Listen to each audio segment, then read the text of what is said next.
But I fully understand that for the post office point of view, having guaranteed footfall is very, very important to them. And at that time, the majority of people in receipt of benefits would have to go to the post office to cash their giro to get their money. Now, I can see that the last government, that's the government that was in power till 1997, was trying to find what you might call an elegant solution, whereby the benefits agency had a more secure way of making payments through a card, but it would also mean, because the card had to be used in a post office, it would guarantee footfall. Welcome to the Westminster tradition, where we are unpacking lessons for the public service, starting with the Robodebt Royal Commission. My name is Alison Lloyd-Wright, and joining me today on Kaurna land is my fellow South Australian public servant, Caroline Crozer-Barlow. Hello, Alison. And recovering public servant, now of Good Government Advisory, Danielle Elston. Hello, Alison. All right, so in 2019, a High Court judgment described the Horizon IT system in the British Post Office as being not remotely robust and certainly not capable of founding prosecutions for theft, which, as we know, happened. And moreover, as Danielle foreshadowed in our last episode, the Post Office Board knew the system was a dud well before they rolled it out in late 1999. So how did the Post Office end up with such a terrible IT system at its core? Was a better system possible? And how, when at one point the organisation was acutely aware of its flaws, did Post Office come to believe in Horizon with so much certainty and fervour that it prosecuted hundreds of innocent people based on what it said? In this mini-series, we're going to track through the process by which the Post Office actively chose a lemon before making lemonade and forcing innocent victims to drink it. So, Caroline, in this episode, you want to talk us through why Horizon was always going to be a lemon. Look, I actually have two tortured metaphors in mind for this episode. So one is a lemon, and thank you for going with me on that. The other is a camel, a horse designed by a committee. Because at a practical level, how Post Office ended up with Horizon, the Post Office. Thank you, Caroline. Cheers. Ended up with Horizon is an object lesson in the impact of a very poorly structured government procurement. More broadly, though, the events in this episode, I think, are a lesson about how hard it is for governments, and specifically for ministers, to choose between genuinely competing interests. And surprisingly, I think in looking at this period, we are going to see some of the best written advice I've reviewed in this pod, and frankly, that I've read in my career. I note looks of surprise.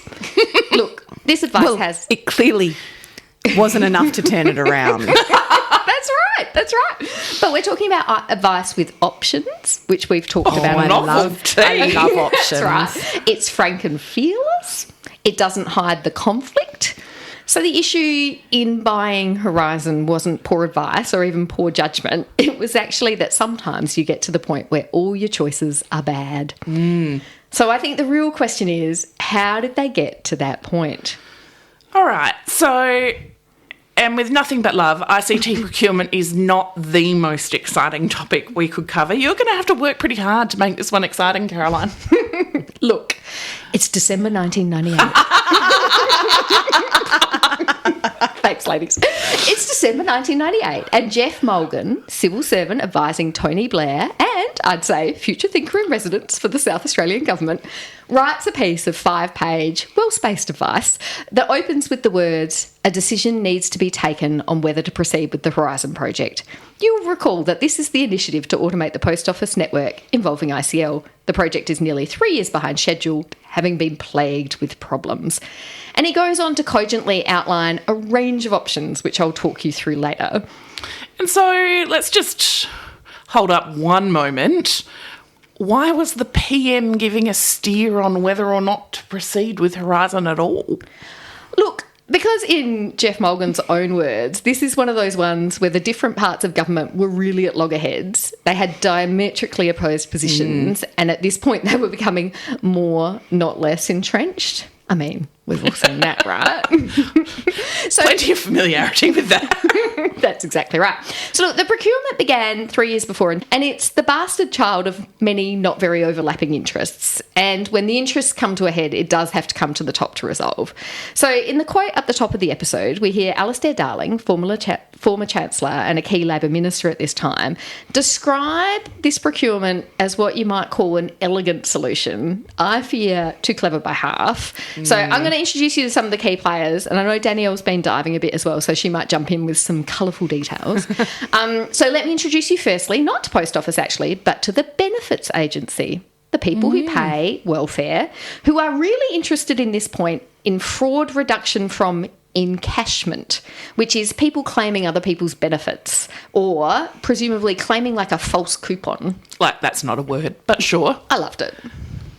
Look, I like the way they name things in the UK. Benefits agency. Encashment. That's right. And look, in time, the benefits agency planned to solve their fraud problem by directly transferring money to the bank accounts of the recipients.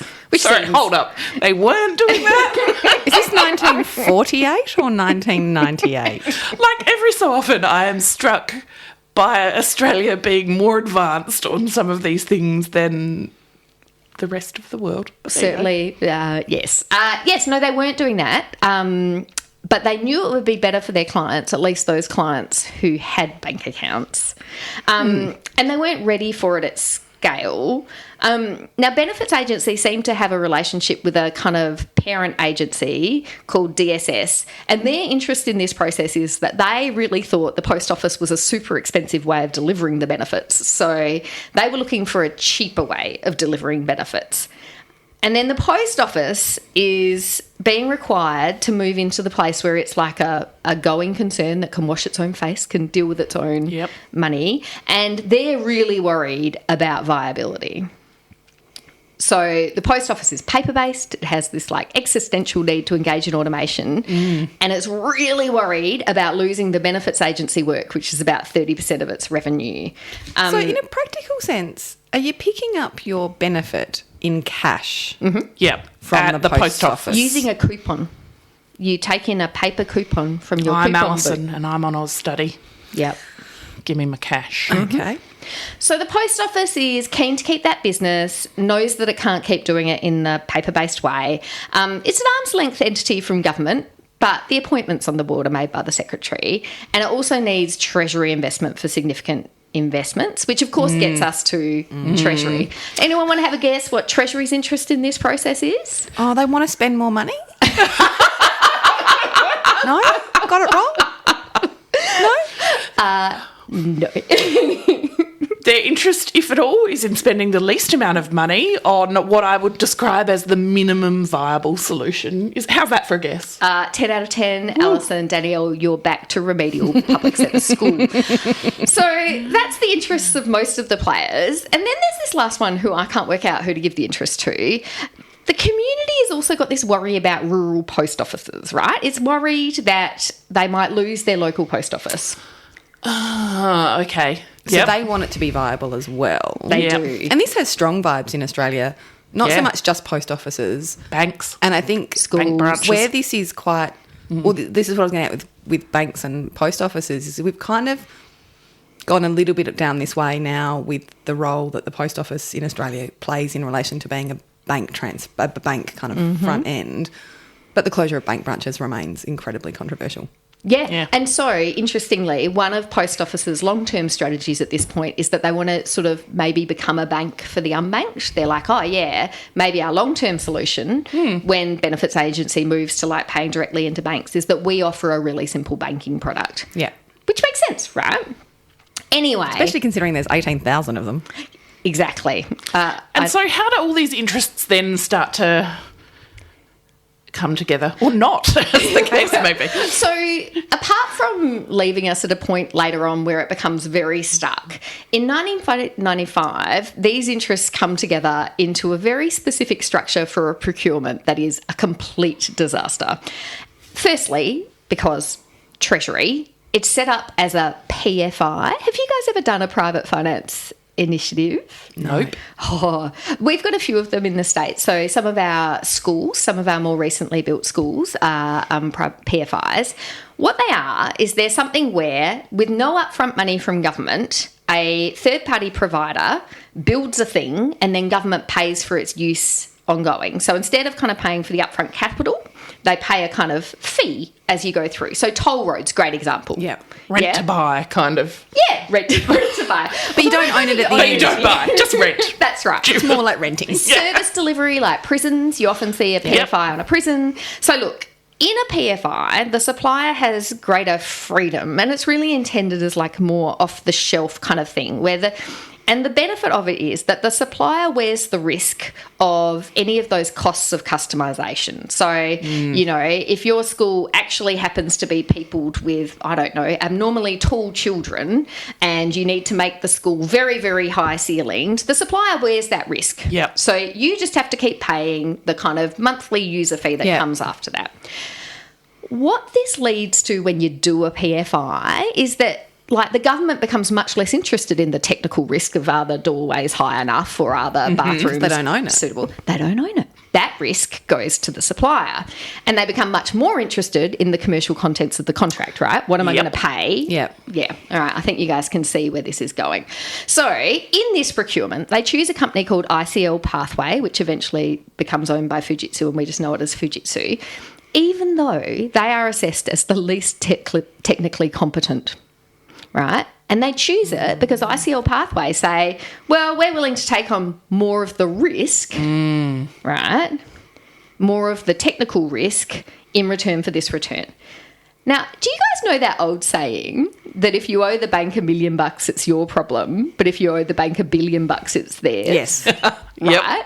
So I reckon like there's something really similar here, right? Like technically, the technical risk does sit with ICL Pathway, but if it's the thing... Yeah. I also actually just don't think that you can ever fully contract or otherwise remove yourself from the risk in a political sense. Oh, and this is what Right? I was about to say. I mean, you see Like, you're this, still local members, you're still the government. and you see this still all gonna- through government, where you go, oh, but this is a step removed. It's a board. It's a this. It's a that. Independent statutory authority. Yeah, arm's length body. At the end of the day, punters don't care. If punters don't care, politicians don't care. At the end of the day, risk sits with government. Yeah. That's exactly right. So I think we've come to one of the stupidest parts of this initiative, which is that they thought they could outsource risk and they haven't. The second stupid part of this procurement is because they're trying to do this too clever by half thing where they want to reduce fraud for the benefits agency and keep people from benefits going to post offices, the solution they want to buy is something called a benefits payment card. So every welfare recipient, instead of going along with their coupon, is going to go on with a magnetic stripe reader card and collect from the post office, right? So we've now got 2 clients for this unusual piece of technology. Benefits agency buying their benefits payments card and post office buying its entire point of sale service thing. Does this sound problematic? Yep. Yeah. Thirdly, it gets worse, right? ICL Pathway are like a conglomerate of a couple of different things that might be useful in this. So they've got the people who do the benefits payment card. They've got someone who does a bit of post office software for Ireland. So they've kind of brought together all of these technical elements in the last bit to make the bid. So it is generally agreed with hindsight that the structure is disastrous, that it was definitely not the right way to procure a giant, at that stage, largest civilian ICT system in the Northern Hemisphere. Oof. Yeah. Wow. Not the best way of doing that. And that neither post office nor benefits agency are sophisticated enough to be involved in that. So not surprisingly, things go badly. By 1998, ICL Pathways has spent £200 million and they haven't got a penny back. Because remember, they only get paid once they start they're delivering the using it. service. Yeah. £200 million in the hole. At the end of 97, they miss a key test deadline. Benefits agency and DSS don't think the project can work. But if you recall, they never wanted it to because they actually don't want to be doing this stupid thing with post office. They just want to be paying into They bank just want to be accounts. paying it to they're all deadlocked and everyone is getting very cross. add 2 more people. So we've heard about benefits and ICL and Post Office. Now we also start to hear from the Department of Industry and something, DIT, who become really worried because the UK's biggest computer manufacturer, software giant, ICL Pathways, is £200 million in the hole and might go under. So they're suddenly worried about the longevity of a company.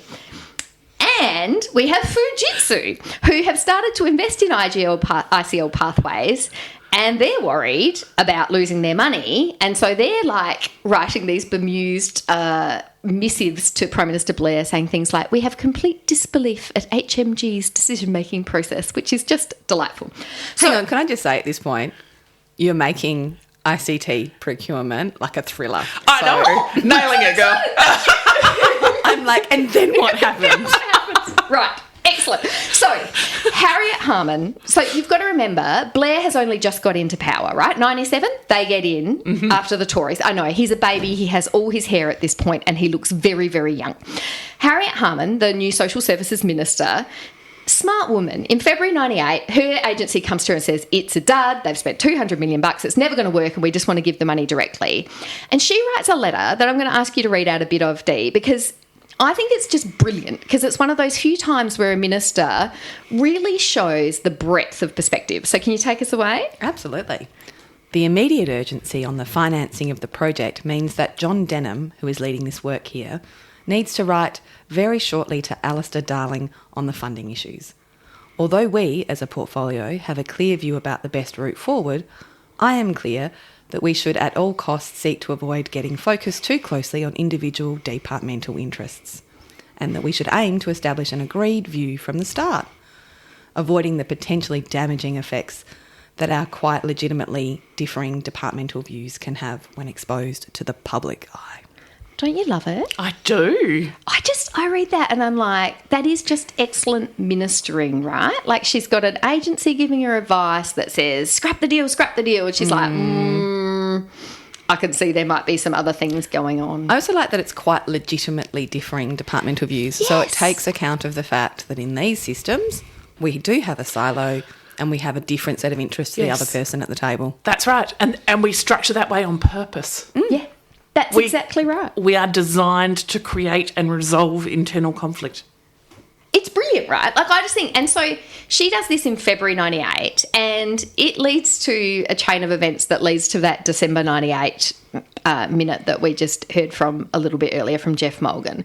And in the end, the kind of very prolonged process of working out what to do comes up with three options.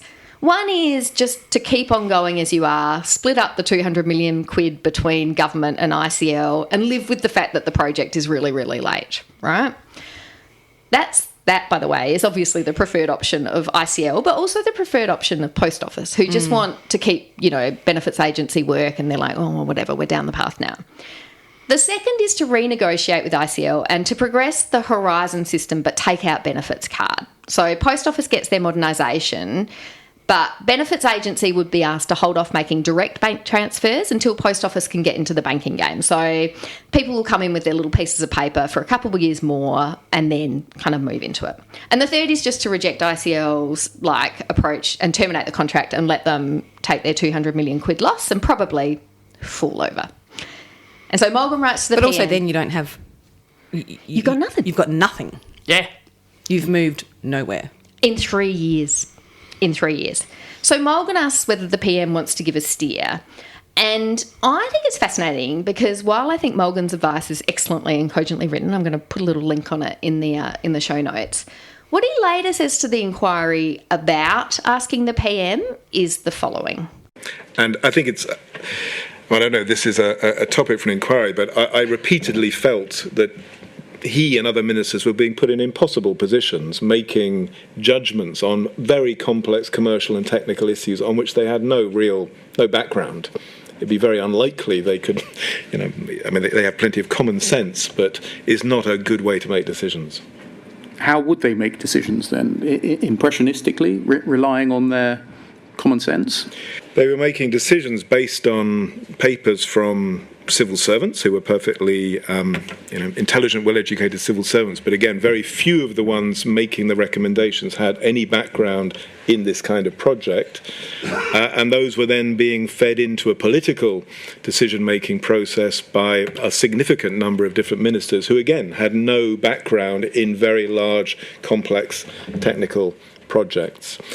Major projects have to be run in a quite different way, because if they come down to repeated, essentially, decisions by politicians and haggling by politicians, you really do risk ending up with worst-case options.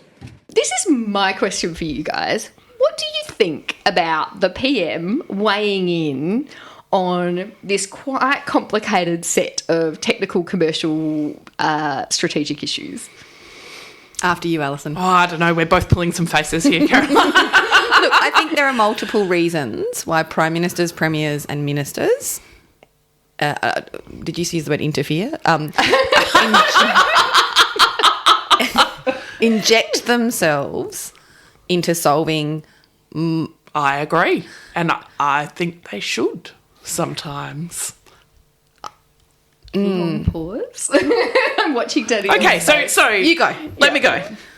Not all the time. Yeah. There are a vast number of things where it's actually really incredibly important to maintain the distinction between the public service and the executive class of government.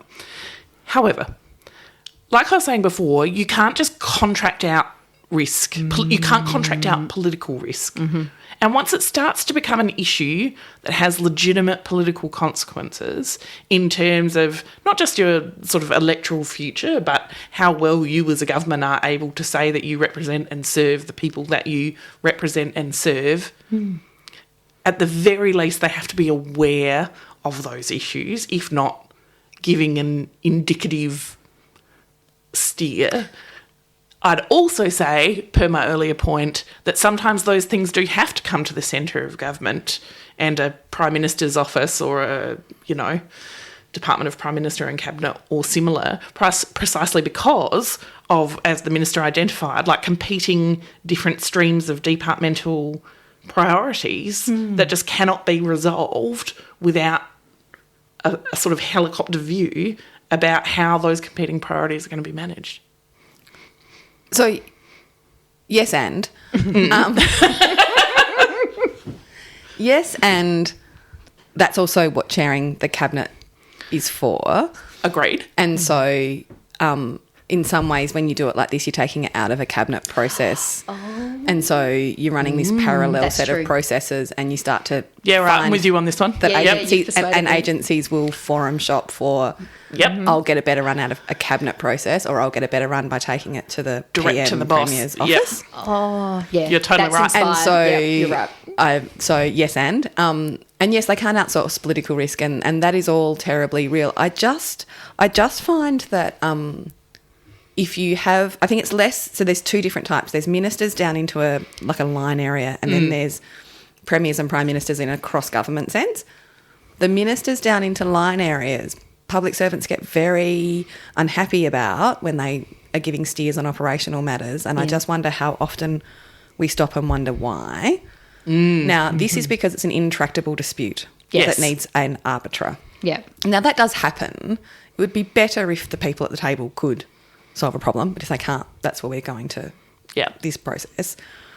In a direct ministerial sense, though, sometimes it's because we're not doing a good enough job.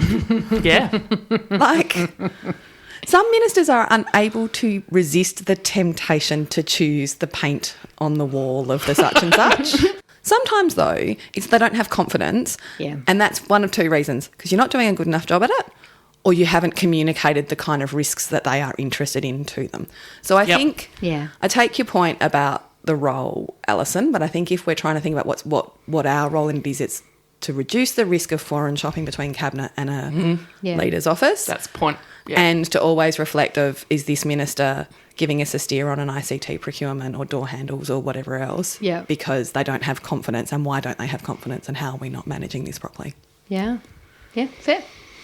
So, I need the next part of the thriller. It ends up going to the PM. He gives a steer. and Horizon ends up being a dud. So what was his steer, and did he give the right one? Look, it's hard to tell.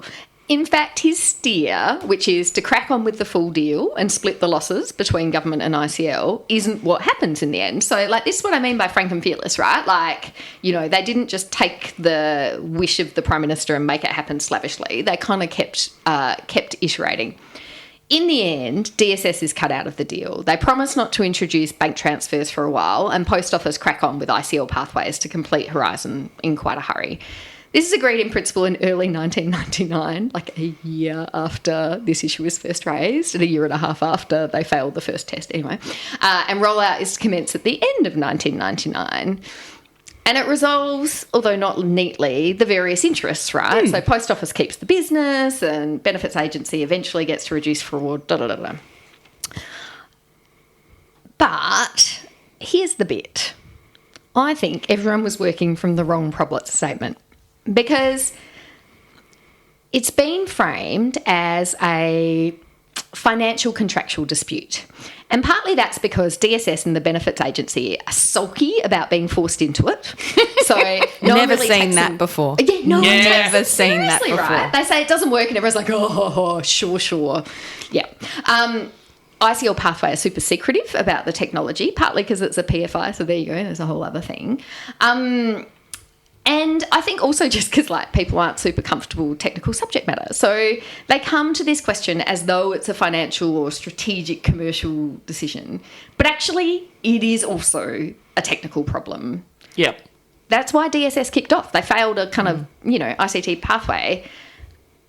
And no one really dove into that. And you know what's really intriguing is that the one person who spots this is Prime Minister Blair. His response to Mulgan's minute back in December 98 is as follows. Danielle, can you do a Tony Blair read, please? Oh, I don't do impersonations, you know that. Or One day I'll get you to do one. Or accents. So Tony Blair says, I prefer option 1, cracking on and eating the costs. But for Jeff's statement that the system itself is flawed, surely there must be a clear view on this. Reading the enclosed papers, it all focuses on the financial deal. But there the risks are pretty even. The real heart of it is the system itself. Right. So the PM has actually identified the nub of the thing. It's not a contract. Yeah. Yeah. It's a physical, I know ICT isn't, but like it's a thing, and Yeah. is the thing we're buying Operational. fit for purpose, operational. That's right. So fascinatingly, even though this is the question he asks, he does not get an answer to that question. And that's for a range of reasons. Partly it's because of timing, right? So, like, the delay of actually going and finding that out would cruel the hopes of cancelling the contract in time or cracking on, right? So there's like a timing thing. But partly it's because the truth itself had become subject to politics. Yep. So Steve Robson, who's like the deputy in Treasury and the lead negotiator in 2019, says, if you sat in a meeting with the various parties and tried to have a discussion about the state of the project, you got a lot of complaint, criticism and lack of trust between the different parties as to what the state of the project was. To the extent that the state of the project wasn't satisfactory, why it wasn't satisfactory and whose fault it was that it wasn't satisfactory. And that, was like a cloud over the whole project at the time. Like, he just could not come to a conclusion. And it feels so familiar to me from that pink backs we discussed, from the West Wing episode with all the renewable technologies. It's like when everyone is kind of casting nasturtiums, like... But it also, it's not unfamiliar when there's a central procurement of ICT, unless there is enormous trust in whoever's going about it. Yes. I have never seen the instinct of the users who will be forced to use it not to on spec say that it doesn't work. 100%. And so 100%. because we are the boy who cried wolf in this scenario, So true. the people saying, I don't think this is going to work, the centre who's doing the procurement's like, that's what you said last time. That's Yep. what you always say. They Yep. tend to work. They're a bit clunky. The first year's hard. We resolve it. No one ever wants to hear about year 2. All you ever tell me about is year 1. Oh, my God, you're nailing this. And so you have absolutely no credibility, except the problem with the boy who And cried not wolf is just for sometimes IT they're right. systems, right? But from a central government Totally. perspective. everything. Everything. Like, Every change. Every change, every sense of, like, I hear that you value this thing and a different agency values another thing and we're going to come to a compromise is... But the important thing, I think, to remember is just because people have an agenda doesn't mean they're wrong. Yes. And so I can think of examples where I have participated and been being pushed into this ICT system, not going to like it. And then other ones where it's been like, no, this clearly isn't what we do. That's not operational. Yeah. That turned out to not work and have to be ditched and rebuilt. So this is a problem of how we engage with each other and how kind of we have trust and how we communicate and how we have any kind of credibility on when we say something's not going to work. I have been thinking so deeply about, I had a boss who had a kind of particular style where they would just say things like, oh, we should just blow it up, or, like had a kind of particular way of doing things. And I have been thinking since I left that job that actually we should have just blown the thing up. And what's so interesting is I, at the time, resisted it quite fiercely. And in fact, I've been meaning to go and apologise to them about it because I didn't trust the place where it came from. Yeah. And I think there's such a lesson, like especially if we're the sort of people who kind of, we think not just with our heads, but we also think about the credibility of the people presenting to us. So one of our heuristics is we trust people, what people say because of why they're saying it. And none of these are new relationships, right? Yes, like if we've all been at this for a while, we've known these people in different jobs and in different departments and on different issues and, And I just reckon sometimes that leads you really wrong. Anyway. Absolutely. So in the end, look, I think people didn't think too hard about the technical side because they assumed that if the product was fundamentally flawed, Post Office would reject it at the end anyway. So they've just agreed to sign the contract, right? They still haven't agreed to accept it. And they thought, well, if it's really broken, they won't accept it and they won't pay for it. Why they did pay for it is going to be our next episode. ooh, till next time. Just some appropriately bureaucratic disclaimers. Those of us in the employ of the state government speak in a strictly personal capacity, consistent with the Public Sector Code of Ethics that permits public servants to promote an outcome in relation to an issue of public interest, in this case, the betterment of the public service. Nothing we say should be taken as representing the views of the government or our employers. While we've tried to be as thorough in our research as busy full-time jobs and lives allow, we definitely don't guarantee that we've got all the details right. Please feel free to email us corrections, episode suggestions or anything else at thewestminstertraditionpod@gmail.com. Thanks to Pampot Audio for our intro and outro music. Till next time.